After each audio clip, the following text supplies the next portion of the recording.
Hello students, good morning all of you. I hope you all are good. So today we are going to study social study chapter 12. Chapter 12 Natural Disasters.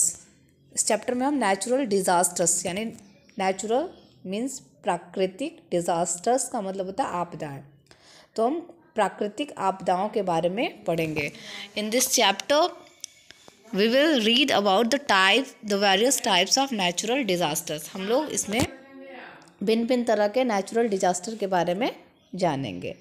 Look at the picture, answer the question. यहाँ पे कुछ pictures दिए गए हैं, उससे कुछ question पूछे गए.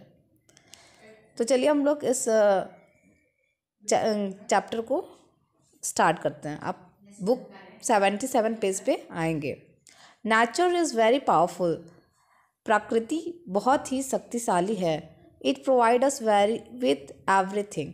यह हमें सब कुछ प्रदान करता है. Sometimes calamities are caused by nature. Such calamities are called natural disasters. Earthquakes, tsunamis, floods, droughts, landslides, volcanic eruptions, cyclones etc. कभी कभी आपदाएं प्रकृति के कारण होती हैं. ऐसी आपदाओं को प्राकृतिक आपदा कहा जाता है.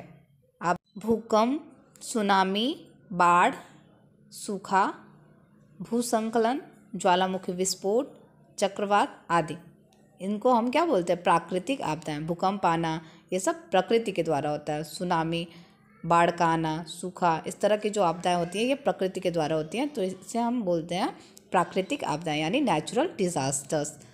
दे cause damage to life and property. ये जीवन और संपत्ति को नुकसान पहुंचाते हैं. ये जो आपदाएं आती हैं तो इससे बहुत ज़्यादा डैमेज होता है लाइफ का और प्रॉपर्टी का. Although we can not prevent them yet our preparedness can save us from their disastrous impact.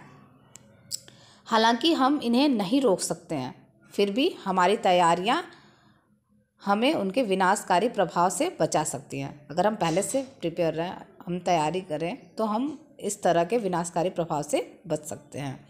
Late us read about some natural disasters and their precautions we need to take. आइए कुछ प्राकृतिक आपदाओं और हमें बरती जाने वाली सावधानियों के बारे में पढ़ें. जब प्राकृतिक आपदाएं आती हैं तो हमें किस तरह की सावधानियां करनी चाहिए, इसके बारे में हम जानेंगे. तो नेक्स्ट पेज पे आप आएंगे, पेज नंबर 78 पे. यहाँ पे हम अर्थक्वेक, इस क्लास में हम आज अर्थक्वेक के बारे में जानेंगे. नेक्स्ट और आगे हम नेक्स्ट क्लास में जानेंगे. तो सब स्टार्ट करते हैं अर्थक्वेक के बारे में. अर्थक्वेक यानी कि भूकंप. Our earth's crust is based on tectonic plates. हमारा जो अर्थ क्रस्ट है, हमारा जो अर्थ पृथ्वी की जो पपड़ी है, वो टेक्टोनिक प्लेट्स पर आधारित है. These plates are in constant motion as they are on the earth mantle which is made of molten rocks. ये प्लेट्स जो है ये कांस्टेंट मोशन में हैं क्योंकि ये पृथ्वी के मेंटल पर हैं जो पिघली हुई चट्टानों से बनी हैं. Whenever these plates collides with each other major or minor earthquake occur.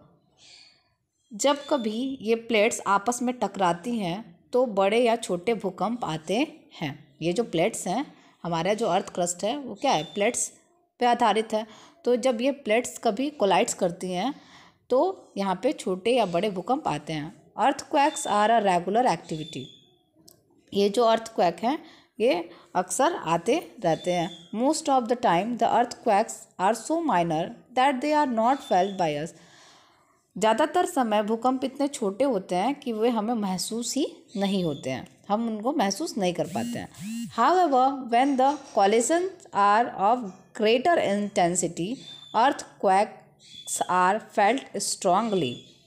हालांकि जब टक्कर अधिक तीव्रता से होता है, जब टक्कर बहुत ज़्यादा तेज़ी से होता है तो भूकंप जोरदार महसूस होते हैं. Earthquake, the point where the earthquake start is called the focus.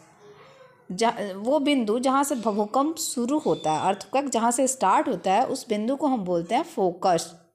The point on land directly about the focus is called the epicentre. वो पॉइंट जो डायरेक्टली फोकस के ऊपर होता है उसको हम बोलते हैं epicentre. The earthquakes are most intense at the epicentre. भूकंप जो होता है वो एपिसेंटर पर सबसे तीव्र होता है। The earthquakes high magnitude are high intensity earthquakes can turn huge buildings into rubbles in a few seconds. जब हाई इंटेंसिटी से भूकंप आता है तो इससे बड़ी बड़ी इमारतें जो होती हैं कुछ ही सेकेंड में मलबे में बदल जाते हैं। The earthquake in Nepal in 2015 caused untold misery to people।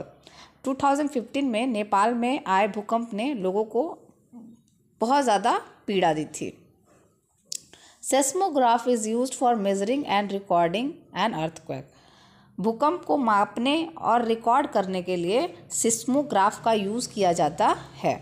Scientist use Richter scale for measuring the intensity of an earthquake.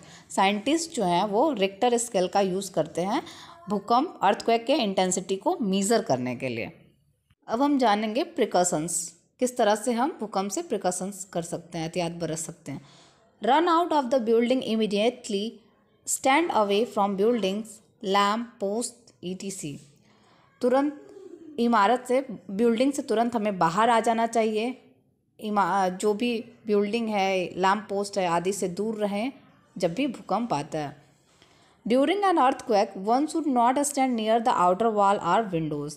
भूकंप के दौरान हमें जो आउटर वॉल होते हैं, बाहरी दीवार होते हैं या विंडोज़ होते हैं, वहाँ पे खड़ा नहीं होना चाहिए। If it is not possible to get out of the building one must take cover under heavy furniture. यदि हम बिल्डिंग से बाहर निकलना पॉसिबल नहीं हो तो हमें कोई भी भारी फर्नीचर के नीचे छिप जाना चाहिए। There can be equally devastating aftershock, so one should not enter the building immediately after an earthquake. तुरंत जब भूकंप का जो झटका आता है उसका सामना हमें करना पड़ सकता है, इसलिए हमें तुरंत बिल्डिंग में प्रवेश नहीं करना चाहिए। Regular drills to make people aware of the do's and don'ts during an earthquake must be carried out in schools and offices। Schools में और ऑफिसेस में भूकंप के दौरान क्या करें और क्या न करें के बारे में लोगों को जागरूक करने के लिए नियमित अभ्यास किया जाना चाहिए। तो इस तरह से हमने आज के जो क्लास है उसमें अर्थक्वेक के बारे में पढ़ा और इससे हम क्या प्रिकॉशंस कर सकते हैं उसके बारे में जाना। आप इसी को रीड करेंगे और जहाँ पे भी आपको नहीं समझ में आएगा वो आप व्हाट्सएप पे पूछ सकते हो। Thank you.